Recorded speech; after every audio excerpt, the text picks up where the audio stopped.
भगवान विष्णु ने लक्ष्मी जी से कहा, लोगों में कितनी भक्ति बढ़ गई है। सब लोग नारायण नारायण का जाप करते हैं। लक्ष्मी जी ने कहा, ये सब आपको पाने के लिए नहीं, मुझे पाने के लिए ऐसा करते हैं। ये सुनकर भगवान विष्णु बोले, अगर लोग तुम्हें पाने के लिए ऐसा करते तो वो नारायण नारायण की जगह लक्ष्मी लक्ष्मी का जाप करते। तो माता लक्ष्मी ने कहा, अगर विश्वास न हो तो क्यों ना हम लोगों की परीक्षा लेते हैं। फिर भगवान विष्णु एक गांव में एक ब्राह्मण का रूप लेकर गए और एक घर का दरवाजा खटखटाया। घर से एक सेठ बाहर आया और बोला, भाई क्या काम है? तो भगवान बोले, तुम्हारे नगर में मैं भगवान की कथा कीर्तन करना चाहता हूँ। फिर सेठ बोला, ठीक है महाराज, जब तक कथा होगी आप मेरे ही घर में रहना। गांव के कुछ लोग इकट्ठे हो गए और सब तैयारी करने लगे। पहले दिन बहुत कम लोग आए। अब स्वयं भगवान ही कथा करने आए थे तो दूसरे और तीसरे दिन लोगों की भीड़ हो गई। भगवान भी ये देखकर बहुत खुश हो गए कि लोगों में कितनी भक्ति बढ़ गई है। लक्ष्मी माता ने सोचा, क्यों न चलकर देखा जाए।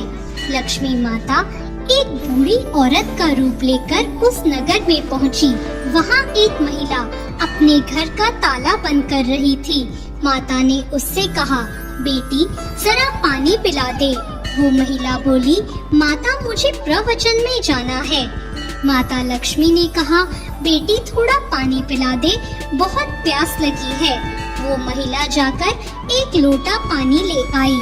माता ने पानी पिया और लोटा वापस लौटाया तो वह सोने का हो गया। यह देखकर महिला अचंभित हो गई। उसने सोचा, स्टील का लोटा सोने का कैसे हो गया? यह तो चमत्कारी माता जी हैं। अब वो महिला हाथ जोड़कर कहने लगी, माता जी आपको तो भूख भी लगी होगी, खाना खा लीजिए। उसने सोचा, खाना खाएंगी तो थाली कटोरी चम्मच गिलास सब सोने के हो जाएंगे। माता लक्ष्मी बोली, तुम जाओ बेटी, तुम्हारा प्रवचन सुनने का समय हो रहा है। वो महिला फिर प्रवचन में गई, लेकिन वहाँ जाकर आसपास की सभी औरतों को उसने ये बात बता दी। अगले दिन से लोगों की संख्या कम हो गई। भगवान ने पूछा, लोगों की संख्या कम कैसे हो रही है? किसी ने कहा, एक चमत्कारी माताजी आई हैं। वो जिसके घर दूध पीती है गिलास सोने का हो जाता है, थाली में रोटी सब्जी खाती है तो थाली सोने की हो जाती है, इसलिए लोग प्रवचन में नहीं आते। भगवान नारायण समझ गए कि लक्ष्मी जी का आगमन हो चुका है। ये बात सुनते ही जिन सेठ जी ने कथा का आयोजन किया था वो भी उठ के वहाँ से खिसक गए और माता लक्ष्मी के पास पहुंचकर बोले, मैं तो भगवान की कथा का आयोजन कर रहा था और आपने मेरे ही घर को छोड़ दिया। माता लक्ष्मी बोली, तुम्हारे घर तो मैं सबसे पहले आने वाली थी, लेकिन तुमने अपने घर में जिस कथा कहने वाले को ठहराया है, तुम उसे यहाँ से जाने को कहोगे तभी मैं यहाँ आ सकती हूँ। उन्होंने कहा, बस इतनी सी बात, अभी मैं उनकी व्यवस्था धर्मशाला के कमरे में करवा देता हूँ। जैसे ही भगवान कथा कह के सेठ जी के घर आए तो सेठ जी बोले, अपना बिस्तर बांधो, मैंने आपकी सारी व्यवस्था धर्मशाला में कर दी है। तो वो महाराज बोले, अभी तो 2-3 दिन बचे हैं कथा के, यही रहने दो मुझे। सेठ जी बोले, नहीं नहीं, आप यहाँ से जल्दी जाओ, मुझे और कुछ नहीं सुनना, मुझे यहाँ अपने किसी और मेहमान को ठहराना है। इतने में लक्ष्मी जी आई और सेठ जी से बोला, आप थोड़ा बाहर जाइए, इनसे तो मैं ही बात कर लेती हूँ। माता लक्ष्मी जी भगवान विष्णु से बोली, प्रभु अब तो मान गए ना? भगवान नारायण बोले, हाँ लक्ष्मी, तुम्हारा प्रभाव तो है, लेकिन एक बात तुम्हें मेरी भी माननी पड़ेगी।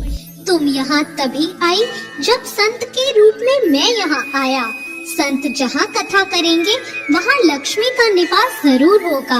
यह कहकर नारायण भगवान ने वैकुंठ के लिए विदाई ले ली। अब प्रभु के जाने के बाद सेठ जी के घर सभी गांव वालों की भीड़ हो गई। सभी चाहते थे कि वो माता जी सबके घर बारी बारी से आएं। लक्ष्मी जी ने सेठ और बाकी गांव वालों को कहा, अब मैं भी यहाँ से जा रही हूँ। सभी को हैरानी हुई। माता ने कहा, मैं वहीं रहती हूँ जहाँ भगवान नारायण का वास होता है। आपने तो उन्हें यहाँ से निकाल दिया, फिर मैं यहाँ कैसे रह सकती हूँ? यह कहकर वो भी वहाँ से चली गई। जहाँ परमात्मा का वास है वहाँ माता लक्ष्मी का वास होता है।